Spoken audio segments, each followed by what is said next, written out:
नमस्कार विद्यार्थी मित्रांनो, कालच्या लेक्चरमध्ये आपण नकाशा म्हणजे काय आणि नकाशाची सर्वसाधारण पार्श्वभूमी, नकाशा निर्मितीचा थोडक्यात इतिहास आपण कालच्या लेक्चरमध्ये अभ्यासलेला आहे.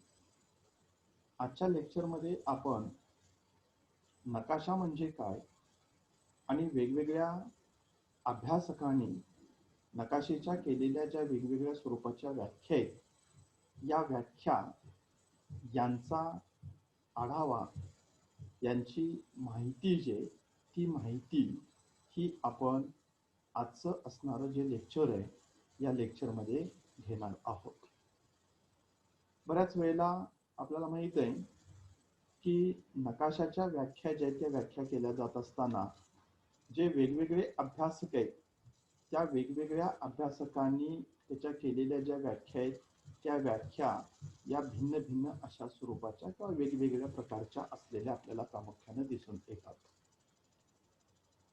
नकाशा हे भूविज्ञानाच्या अभ्यासातील एक महत्वाचं साधन आहे की ज्या साधनाच्या साह्यानं पृथ्वीच्या पृष्ठभागावरील किंवा पृथ्वीच्या सभोवतालच्या असणाऱ्या वातावरणातील असेल किंवा खगोलातील असेल, त्या प्रदेशातील असणारी जी वेगवेगळ्या स्वरूपाची वैशिष्ट्ये, त्या प्रदेशात असणारे वेगवेगळ्या प्रकारचे घटक आहेत, या घटकांचं वास्तव ज्ञान जे आहे ते ज्ञान प्राप्त होण्यासाठी आपण नकाशाचा वापर जो आहे तो वापर करत असतो.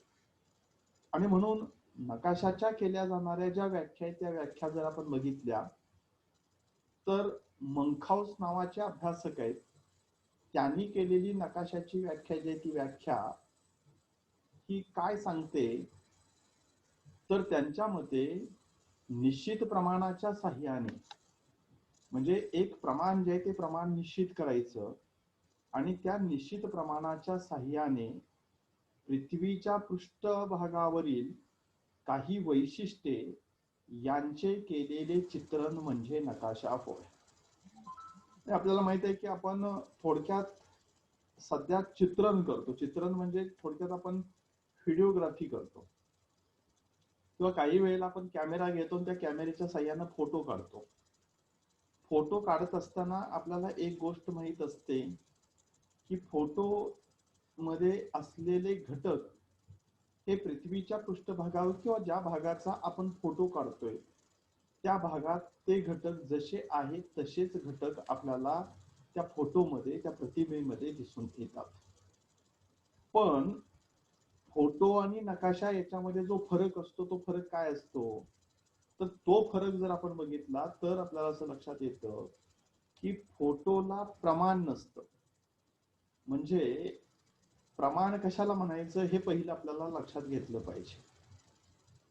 प्रमाण म्हणजे कोणत्याही दोन ठिकाणातील अंतर आणि त्याच दोन ठिकाणातील असणारं जमिनीवरील अंतर आणि त्याच दोन ठिकाणातील असणारं नकाशावरील अंतर यांच्यातील असणाऱ्या गुणोत्तरास आपण नकाशा जे ते नकाशा असं म्हणतो. म्हणजे फॉर एक्झाम्पल आपल्याला समजा हा ए पॉइंट आहे किंवा हे ए हे ठिकाण आहे असं आपण एक गृहीत धरूया आणि हे दुसरं ठिकाण जे आहे ते दुसरं ठिकाण हे समजा बी आहे. आता हे ए आणि बी असणारी ही जी काही दोन ठिकाण आहेत, या दोन ठिकाणातील असणारं आपल्याला जमिनीवरचं अंतर जे आहे ते जमिनीवरचं अंतर जर आपण मोजलं तर ते अंतर हे समजा 10 किलोमीटर आहे असं आपण जर गृहीत धरलं तर ह्या दोन ठिकाणातील जमिनीवरचं अंतर 10 किलोमीटर आहे. आणि त्याच वेळेला जर आपण पाहिलं तर त्याच दोन ठिकाणातील असणारं नकाशावरील अंतर समजा इथं जस्ट अ मिनिट, मी जो व्हाईट बोर्ड आहे तो व्हाईट बोर्ड या ठिकाणी मी काय करतो तुम्हाला दाखवतो.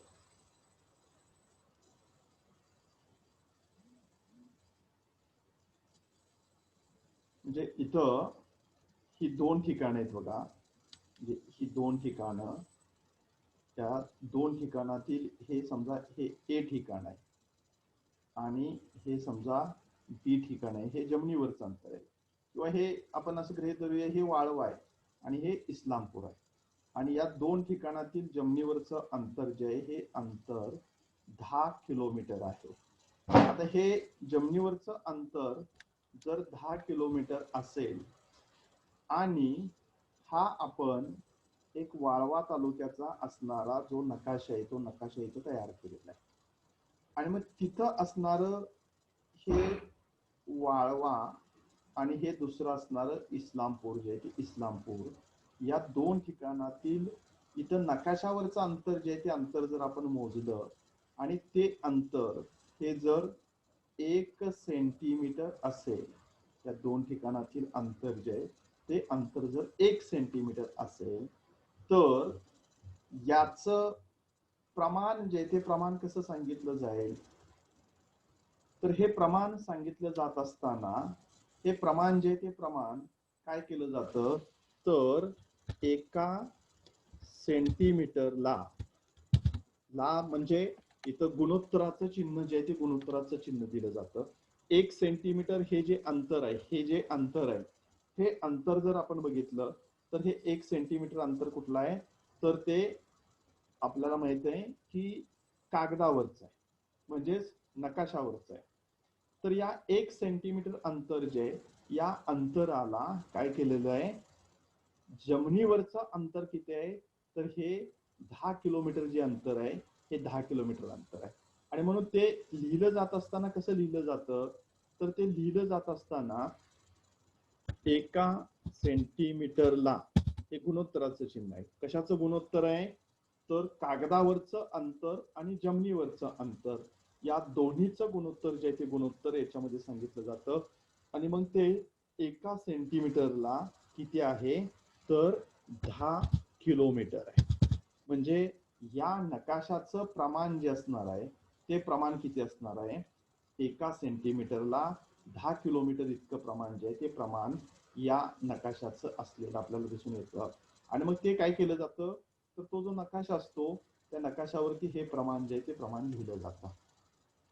आता आपण हे गुणोत्तर जे आहे त्या गुणोत्तराच्या साहाय्यानं कोणत्याही दोन ठिकाणातील अंतर जे आहे ते अंतर, म्हणजे जसं 1 सेंटीमीटरला 10 किलोमीटर, तर आता आपल्याला जर दुसरं बघायचं म्हटलं तर आपल्याला दुसरं इथं काय सांगता येईल, समजा जर दोन ठिकाणातलं अंतर हे 5 सेंटीमीटर असेल तर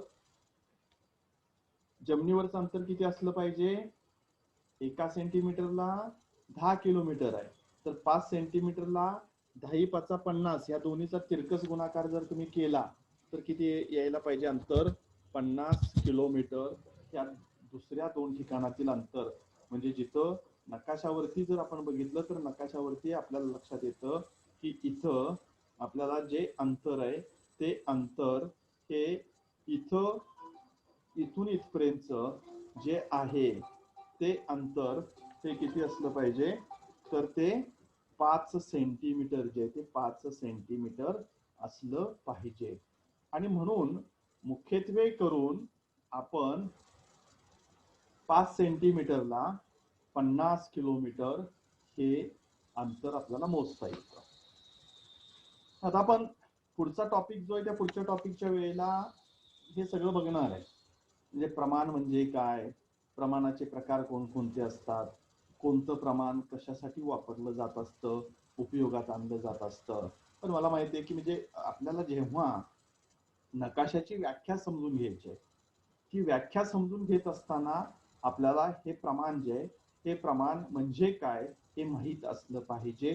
म्हणजे थोडक्यात काय, प्रमाणाची व्याख्या केली जात असताना कोणत्याही दोन बिंदूतील किंवा ठिकाणातील जमिनीवरील अंतर आणि त्याच दोन बिंदूतील किंवा ठिकाणातील नकाशावरील अंतर यांचं जे गुणोत्तर आहे त्या गुणोत्तरास नकाशा प्रमाण असे म्हणतात.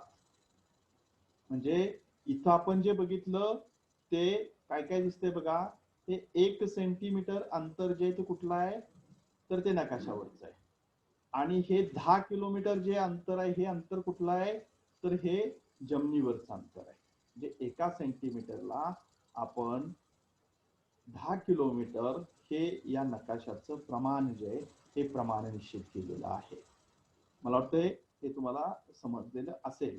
आता हे प्रमाण जे आहे हे प्रमाण आपण म्हणजे याची व्याख्या जी आहे ती व्याख्या करतानाच आपण काय बघितलेलं आहे बघा, तर याची व्याख्या करतानाच आपण हा एक भाग असा बघितलेला आहे की याच्यामध्ये आपण मुख्यत्वे करून ही व्याख्या जी आहे ती व्याख्या बघताना निश्चित प्रमाणाच्या साह्यानं म्हणजे एक प्रमाण जे ते प्रमाण निश्चित केलं पाहिजे. आता प्रमाण किती घ्यायचं हे आपल्यावरती डिपेंड आहे. त्याच्यासाठी असं काही ठोकताळा नाही. फक्त ते प्रमाण घेताना तेवढ्या आकाराचा आपल्याकडे कागद जो आहे तो कागद नकाशा तयार करण्यासाठी असला पाहिजे. मग ते प्रदेश किती मोठा आहे त्याच्या अनुषंगानं आपण काय करू शकतो तर तो कागद जो आहे तो कागद किती मोठा लागेल त्यानुसार प्रमाण जे ते प्रमाण किती घ्यायचं वगैरे हे नंतर आपल्याला त्याच्यामधून स्पष्ट जे आहे ते स्पष्ट करता येऊ शकेल. आणि म्हणून त्याच्या बाबतीमध्ये आपल्याला दुसरा एक भाग जो लक्षात येतो तो म्हणजे की निश्चित प्रमाणाच्या साह्याने म्हणजे प्रमाण निश्चित करायचं आणि मग पृथ्वीच्या पृष्ठभागावरील काही वैशिष्ट्ये म्हणजे पृथ्वीच्या पृष्ठभागावरची काही वैशिष्ट्ये असा शब्द का वापरलेला इथं तर सर्वच्या सर्व वैशिष्ट्ये एकाच नकाशामध्ये जर आपण घ्यायची म्हटलं तर आपल्याला माहित आहे की त्याच्यामध्ये काय होतं की गर्दी होते आणि त्याच्यामुळे योग्य अशा पद्धतीनं आपल्याला त्याचा अभ्यास करता येऊ शकत नाही.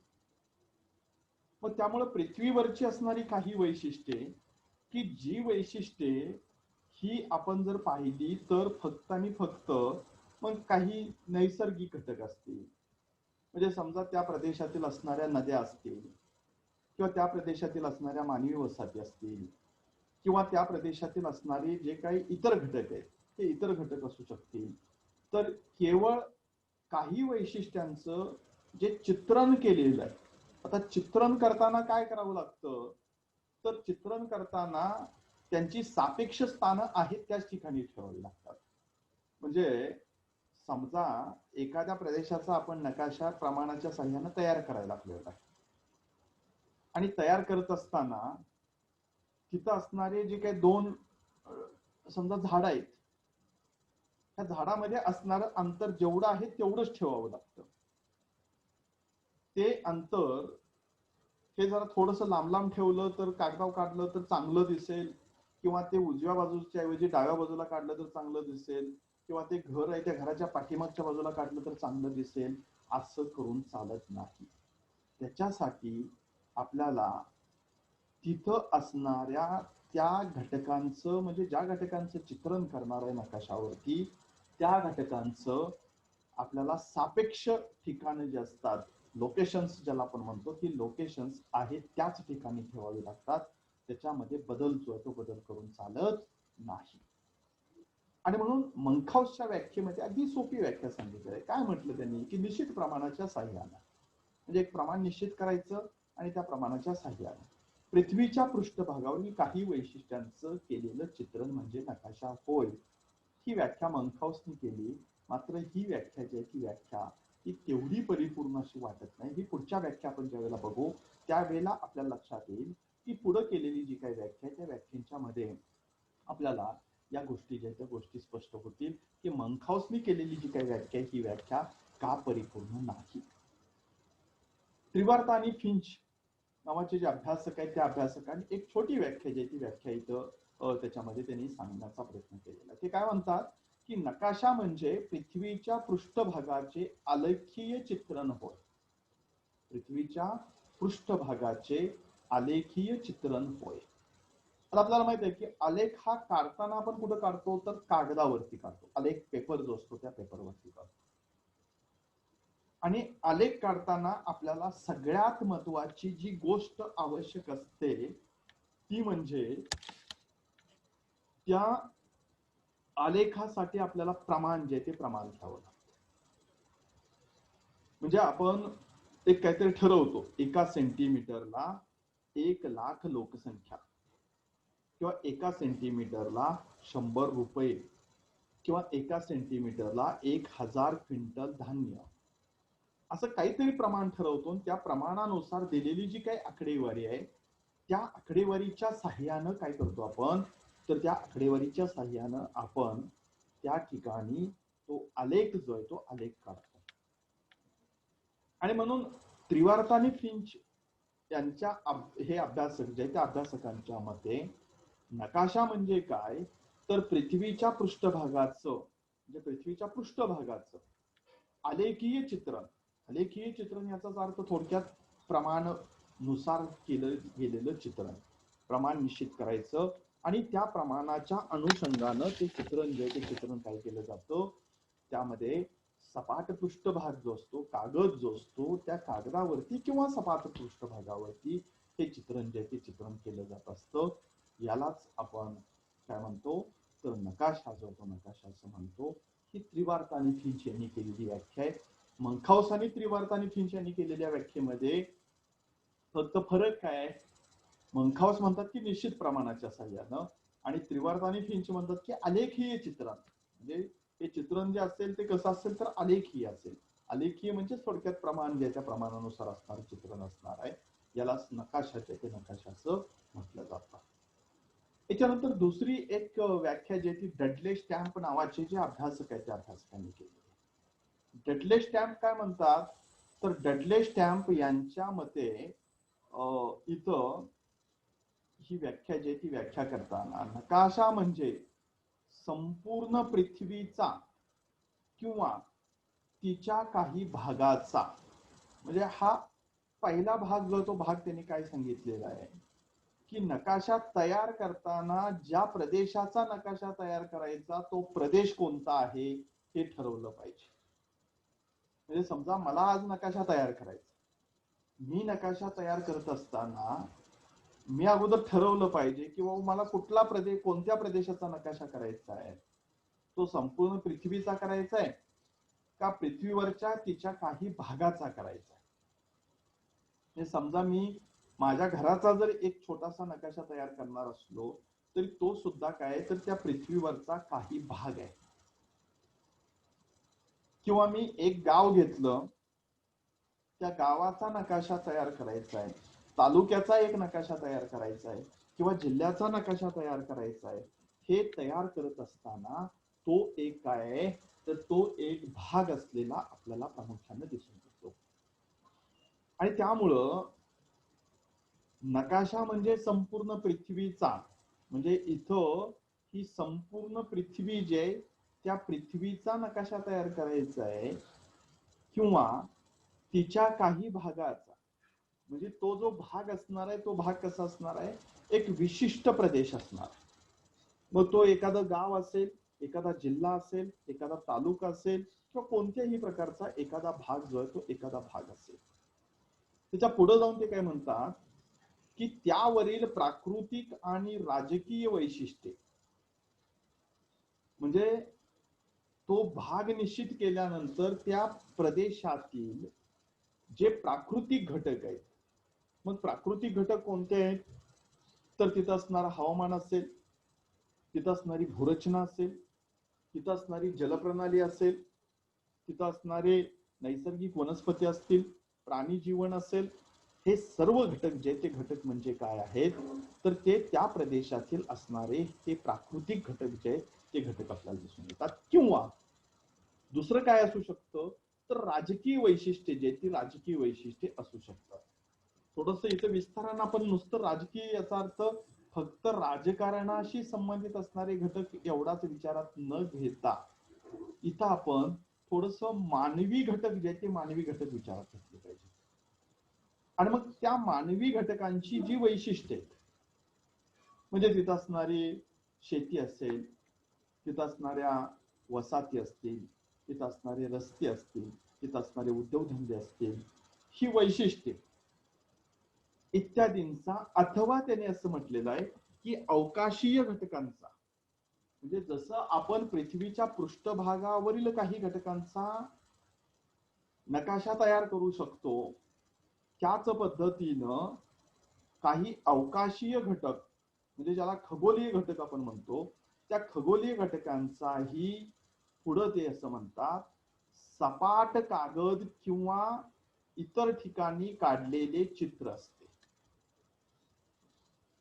म्हणजे सपाट कागद किंवा इतर ठिकाणी काढलेलं जे काही चित्र आहे ते चित्र असतं, ज्यामध्ये दर्शविलेल्या प्रत्येक स्थळाचे भौगोलिक किंवा खगोलीय स्थान हे ठराविक प्रमाण आणि प्रक्षेपणानुसार असते. म्हणजे इथं डडले स्टॅम्पनी नकाशाची व्याख्या परिपूर्ण करण्याचा प्रयत्न केला. त्यांनी पहिला एक प्रदेश निश्चित केला की त्या प्रदेशाचा आपल्याला नकाशा तयार करायचा आहे. त्या प्रदेशातील कोणते घटक घ्यायचे, राजकीय घटक घ्यायचे का प्राकृतिक घटक घ्यायचे, हे त्याच्यामध्ये त्यांनी सांगितलेलं आहे. दुसरी गोष्ट, हा नकाशा कुठं काढायचा हे त्यांनी सांगितलेलं आहे. त्याच्यामध्ये ते असं म्हणतात की सपाट कागदावरती किंवा इतर ठिकाणी काढलेलं चित्र जे आहे ते चित्र असतं, ज्यामध्ये दर्शवलेल्या प्रत्येक स्थळाचे भौगोलिक किंवा खगोलीय स्थान जे ते स्थान ठराविक प्रमाण आणि प्रक्षेपणानुसार असते. त्याच्या पुढे जाऊन ते असं म्हणतात की ते सपाट पृष्ठभागावरती तर काढलंच पाहिजे, पण त्याच्या बरोबरीनंच या म्हणजे दाखवलेली प्रत्येक स्थळं जे आहेत त्या स्थळांचं भौगोलिक किंवा खगोलीय स्थान हे ठराविक प्रमाण, म्हणजे ते त्यासाठी प्रमाण असलं पाहिजे. आणि दुसरी महत्वाची गोष्ट म्हणजे त्याच्यासाठी प्रक्षेपण जे आहे ते प्रक्षेपण वापरलं पाहिजे. अशी एक डडले स्टॅम्प नावाचे अभ्यासक त्यांनी तयार केलेली व्याख्या जी आहे ती व्याख्या आपल्याला त्यामध्ये दिसून येते. आता दुसरी एक व्याख्या जी आहे ती व्याख्या ही जवळपास अशीच, म्हणजे डडले स्टॅम्प यांनी तयार केलेले त्याच पद्धतीनं आहे, पण याच्यामध्ये सर्वात ज्याला आपण काय म्हणतो की सर्वसमावेशक अशा प्रकारची व्याख्या जर कोणती असेल तर ती व्याख्या जी आहे ती व्याख्या आपण जर बघितली तर ती व्याख्या ही आहे.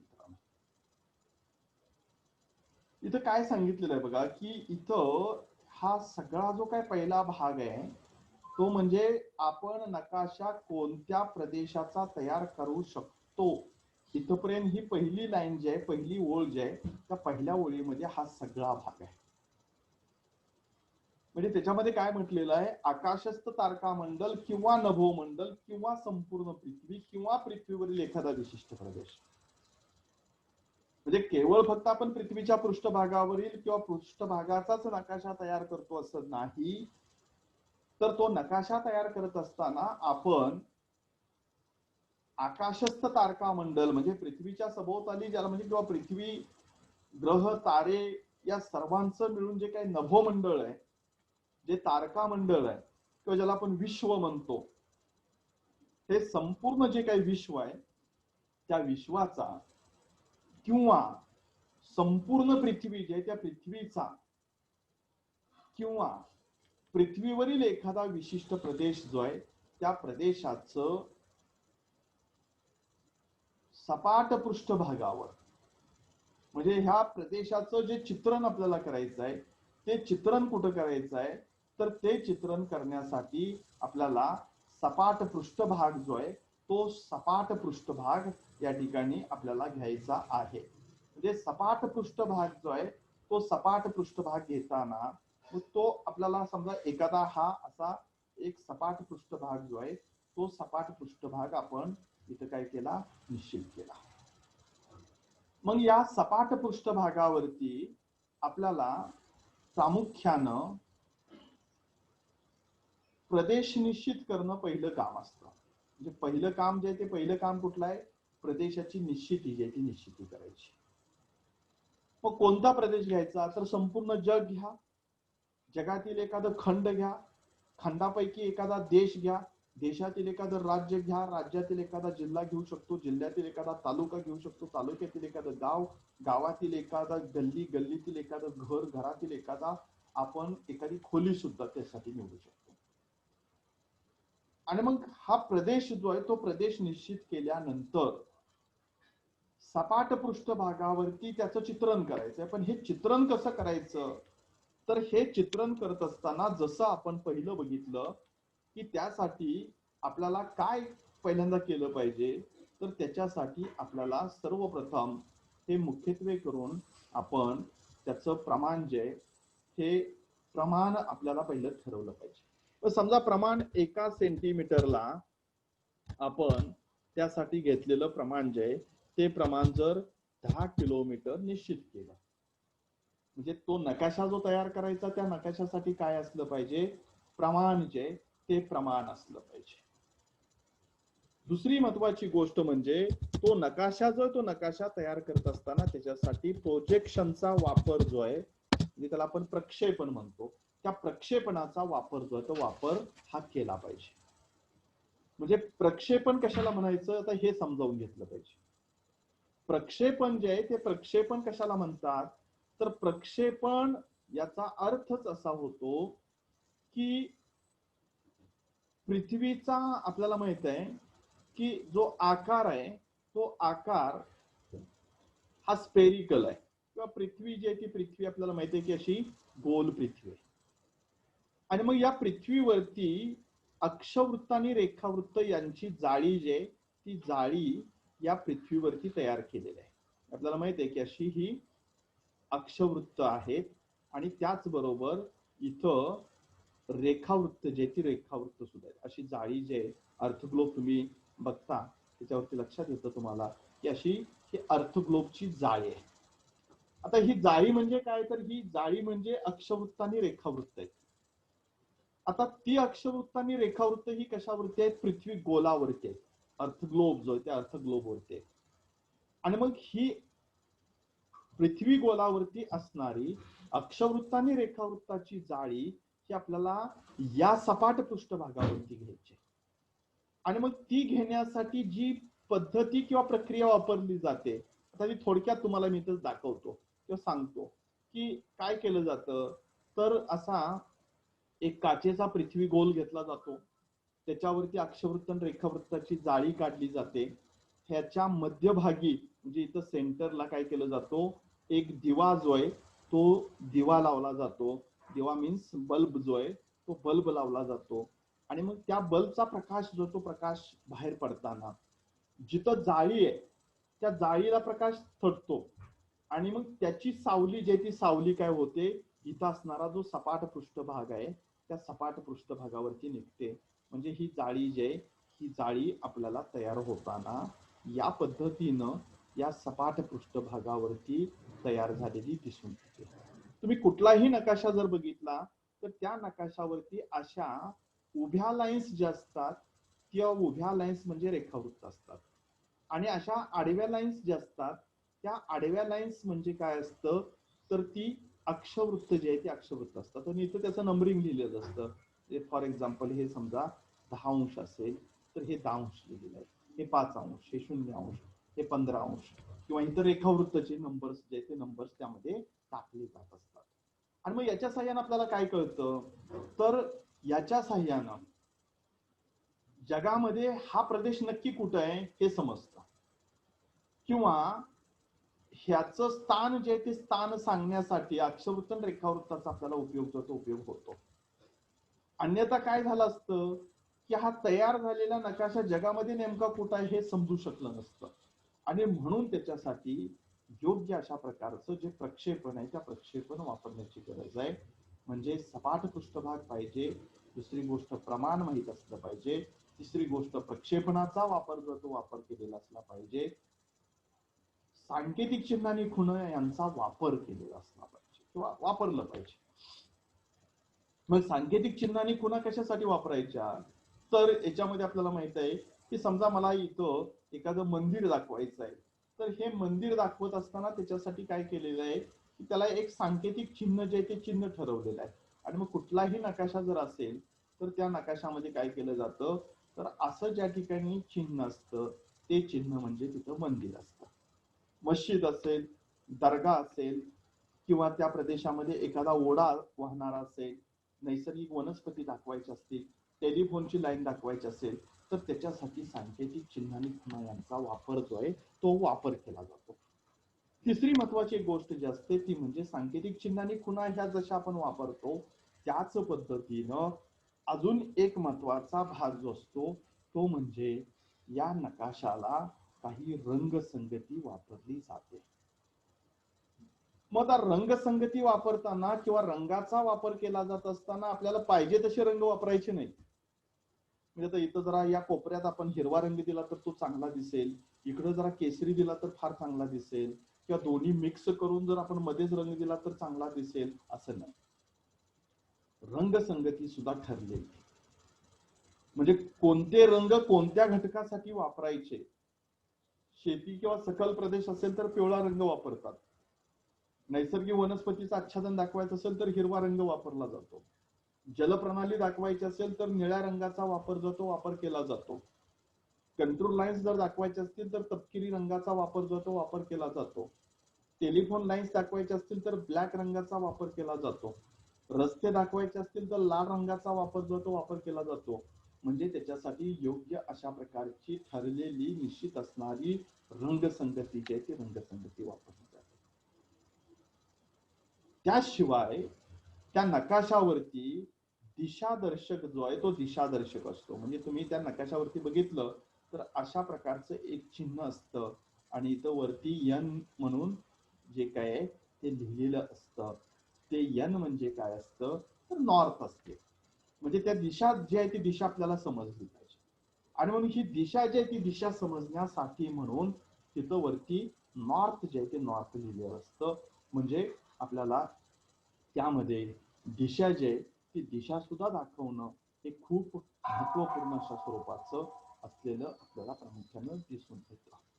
आता याच्याशिवाय अजून आपण म्हणजे सपाट पृष्ठभागावरती या पृथ्वीवरच्या असणाऱ्या घटकांचं चित्रण करताना योग्य प्रमाणाची निवड करणं किंवा त्याचबरोबर आपल्याला दुसरा एक भाग जो सांगितलेला आहे तो म्हणजे प्रामुख्यानं प्रमाणाच्या बरोबरीनं प्रक्षेपण, सांकेतिक चिन्ह आणि खुणा, रंगसंगती यांच्या साह्यानं नैसर्गिक व मानवी घटक दर्शवले जातात. यांना आपण काय म्हणतो नकाशा असं म्हणतो. ही अगदी परिपूर्ण अशा प्रकारची व्याख्या. म्हणजे पहिलं मी म्हणतो एवढं सगळं तुमच्या लक्षात राहणार नसेल तर एवढं तुम्ही म्हणू शकता की एखाद्या प्रदेशाचं एवढं जरी म्हटलं तरी सुद्धा चालू शकेल की एखाद्या प्रदेशाचं सपाट पृष्ठभागावर योग्य प्रमाण, प्रक्षेपण, सांकेतिक चिन्ह, खुणा, रंगसंगती यांच्या साह्याने नैसर्गिक व मानवी घटक दर्शविले जातात. यांनाच आपण नकाशा असं म्हणतो. ही एक व्याख्या जी ती व्याख्या त्यामध्ये महत्वाची सांगितली जाते. किंवा मंखाऊसनी केलेली जी इंग्रजीमध्ये व्याख्या आहे ती map is a representation on a plane surface of the features of part of the earth surface drawn to same specific scale. यालाच आपण मॅप असं म्हणतो. म्हणजे मॅप हे कशाचं प्रतिनिधित्व करतो तर एखाद्या प्रदेशातील असणारी जी वैशिष्ट्ये आहेत, फीचर्स आहेत, ती फीचर्स ही आपल्याला विशिष्ट प्रमाणाच्या आधारे सपाट पृष्ठभागावर दाखवण्याच्या कलेला किंवा दाखवण्याची जी पद्धती असते त्यालाच आपण नकाशा असं म्हणतो. ही एक व्याख्या केलेली आहे. आणि दुसरे एक map is a graphic representation of the surface of the earth. ही त्रिवार्थाने केलेली व्याख्या आहे. ती व्याख्या या सर्व व्याख्यांच्यावरून आपल्याला असं लक्षात येतं की कोणत्याही एखाद्या प्रदेशाचं योग्य प्रमाण, प्रक्षेपण, सांकेतिक चिन्ह, खुणा, रंगसंगती आणि दिशा यांच्या साह्यानं केलेलं चित्रण म्हणजेच नकाशा होय. अशी एक सर्वसाधारण व्याख्या जी आहे ती व्याख्या आपल्याला नकाशाच्या बाबतीमध्ये करता येऊ शकते. ठीक आहे मित्रांनो, आज आपण नकाशा म्हणजे काय हे अभ्यासलं. निश्चितपणानं तुम्हाला नकाशा म्हणजे काय याची माहिती जी आहे ती माहिती पूर्णपणे झालेली असेल. तुम्ही कुठल्याही एखादा नकाशा तुमच्या मोबाईलवरती वगैरे इंडियाचा नकाशा बघा, महाराष्ट्राचा नकाशा बघा, सांगली जिल्ह्याचा नकाशा बघा, आणि मग त्या नकाशामध्ये जे जे मी तुम्हाला आता काही काही घटक सांगितलेले आहेत की त्यासाठी प्रमाण वापरलेलं आहे, त्यासाठी प्रक्षेपण वापरलेलं आहे, त्यासाठी सांकेतिक चिन्ह आणि खुणा वापरलेल्या आहेत, काही रंगसंगतीचा वापर केलेला आहे, काही मानवी घटक त्याच्यामध्ये वापरलेले आहेत. ह्या सर्व बाबी ज्याच्या बाबी त्याच्यामध्ये येऊ शकतात. अशा पद्धतीनं आजच्या लेक्चरमध्ये आपण नकाशा म्हणजे काय हे पाहिलेलं आहे. त्याच्यानंतर पुढच्या लेक्चरमध्ये आपण नकाशाचं वर्गीकरण नकाशाची अंग कोणकोणती आहेत याचा आढावा जो आहे तो आढावा या ठिकाणी आपण घेणार आहोत. तोपर्यंत आपण थांबूया. धन्यवाद.